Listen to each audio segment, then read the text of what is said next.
Shocking! The UN condemns Israel for responding to the Houthis who are shooting ballistic missiles every single night at their citizens. No, we will not condemn the Houthis. We will condemn Israel. Unbelievable. They don't even share a border with Israel. They're 1,500 miles away from Israel, and they are just blatantly shooting rockets because they hate Israel and America, by the way. Watch as Danon, the Israeli ambassador to the UN, once again, for the who knows how many, what number time, calls out the UN for its blatant bigotry against Israel. Recently, my phone buzzed with a notification that shocked me to my core. The school I myself attended as a child for 8 years, a place that shaped my earliest memories in my hometown, Ramat Gan, was struck by a ballistic missile launched by the Houthis. My own school in my own hometown. Its classrooms, once filled with the laughter of children, were forever changed by their terror. In another attack, a playground in Jaffa filled with children was struck, leaving a 3-year-old critically injured. Since then, the Houthi terrorists have been launching an endless bombardment of ballistic missiles at our population centers. Answer me honestly. What would you do if it were your child, your school, your city? Because this isn't just my story. It's Israel's story. And it's a story we are living every single day. We have had enough. Once again, millions of Israelis are waking up every night to the sound of sirens wailing across the country. Yet another ballistic missile launched by the Houthis, again and again and again. For over a year, this Iranian-backed terrorist organization has unleashed almost 300 unprovoked missile and drone attacks targeting Israeli civilians and communities. 300. This is systematic, calculated terror. Look at this map. Look at the distance between Yemen and Israel. Israel does not even share a border with Yemen. 2,000 kilometers separate us, 1,500 miles. 2,000 kilometers. We have no dispute with them. Yet they send their missiles and their drones to murder our people. And why? Pure, radical, jihadist hatred for Jews. This is no surprise.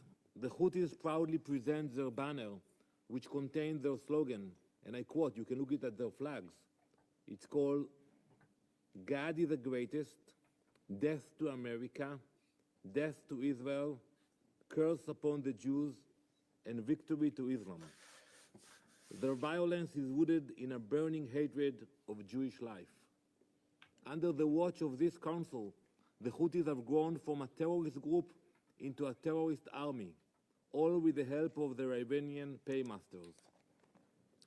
According to the UN's own experts, and you saw the documents, the Houthis now possess advanced ballistic missiles from Iran, including the previously unseen Khatam-2 ballistic missile, new UAVs also from Iran, increased technological expertise from Iran, and extensive training again from Iran. And what's the result? The number of Houthi terrorists has exploded to over 350,000, compared to just 30,000 in 2015. The Houthis are a crucial strand forming the web of terror that links Tehran's proxies. Iranian support for the Houthis violates Security Council Resolutions 2140 and 2722, and is an assault on all tenets of sovereignty and international law. Let's talk about money. The estimated Houthi annual budget is $1.2 billion, derived from illegal activities, bribes, stolen assets, and covert trade in the Gulf of Aden. Much of this funding also flows directly from Iran. However, Iran's support is not limited to arms and finance. Houthis receive technical assistance and training from Iran. Houthi combatants are trained in Iran, where they gain expertise in producing missiles, drones, and advanced weaponry. Training from Iranian forces, including the IRGC Quds Force, increases their ability to accurately target vessels in the Red Sea. We even have the names of the key Iranian officials involved in this terror training, and I'll give you the names.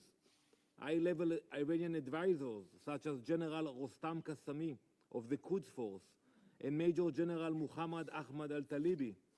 Both of them coordinate with Houthi leader Abdul Malik al-Houthi.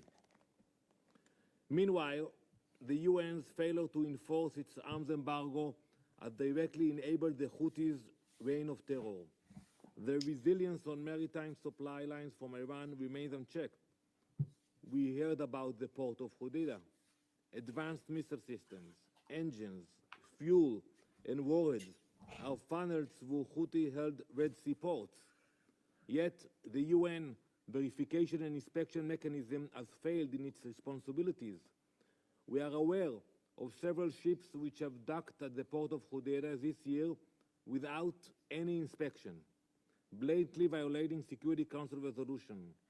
This negligence sustains Iran's supply to the Houthis, fueling their terrorism. The international community's complacency has handed terror a free pass. We are now dangerously close to a situation where the Houthis completely strangling the Suez Canal, this critical route of global trade, relied upon by almost all nations, is under direct threat from a terrorist organization. The implications of such a scenario are unthinkable. President Sisi of Egypt revealed just days ago that the Egyptians' revenue from the canal has declined by 60%, which is a loss of almost $7 billion for a nation already facing economic challenges. Yet, the UN's failure to act has brought us to the brink of this disaster. It somehow gets worse. The Houthis do not spare anyone, not even the children of Yemen. In just the first half of 2024, Yemen's government documented over 3,000 cases of child recruitment into the terrorist group. Your silence has emboldened them. If you think the Houthis are only our problem, you are wrong. Security Council reports document their attacks on Middle Eastern vessels. 134 attacks on merchant ships, commercial vessels, and US and UK warships between November 2023 and July 2024. Ships are constantly under attack. I'll give you a few examples. The Sea Champion was sunk in February. 3 crew members of the True Confidence were murdered in a missile attack. To this day, 25 crew members of Galaxy Leader are still held captive. UN experts stated that such attacks using these weapons against civilian ships had not been seen since, and I quote, World War II. Since World War II. It is time the world wakes up. A terror group attacking trade routes, collaborating with global terror networks, and armed by Iran is not just a regional threat. It is a grim warning for the world order. They have been given a green light for terror. But let's truly address the elephant in the room. Iran. Distinguished council members, the Houthis are nothing more than Iran's weapon in its war against peace. Iran's fingerprints are on every missile, every drone, every attack. Military experts confirmed the Houthis could not achieve their capabilities without Iran's direct support. Their transformation into a terrorist army is Tehran's doing. Yemen's chairman of the Presidential Leadership Council has pleaded for action against Iran's funding of the Houthis. Madam President, we have come to this council not just to address the threats posed by the Houthis, but to challenge the double standards that hangs over this body. Some nations here preach the values of international law and human rights while turning a blind eye to those who violate these very principles with impunity. Madam President, we have listened to the briefers. We have all heard about what this terrorist organization is doing. Will the Council condemn the Houthis today? You know, we all heard bad things about them, but there will be a condemnation. What we are doing here today? You know, the Secretary General, he calls for both sides to de-escalate as if we are moral equals, and the Security Council cannot issue a basic condemnation against a terrorist organization.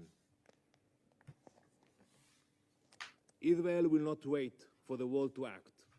Israel will protect its citizens, no matter how far the threat comes from. If you didn't speak up when our schools were hit, don't speak up when we respond. Don't call for de-escalation when we defend ourselves. Don't equate aggressor and victim. Don't demand restraint from a nation protecting its children. Israel has always acted with strength and resolve to protect its people, and we will not be deterred. If 2,000 kilometers is not enough to separate our children from their terror, it will not be enough to protect their terror from our strength. Our response will continue to be strong and decisive, and it will send a clear message to all who dare to harm our citizens. Israel will not hesitate, and Israel will not forgive. To the Houthis, perhaps you have not been paying attention to what has happened to the Middle East over the past year.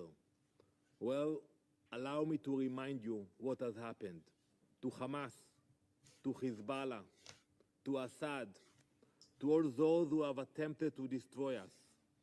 Let this be your final warning. This is not a threat. It is a promise. You will share the same miserable fate. Thank you, Madam President. May we see that Thank you, actualized Representative of Israel. where they experience the exact same fate as Hamas is experiencing, as Hezbollah is experiencing, and as Syria has experienced.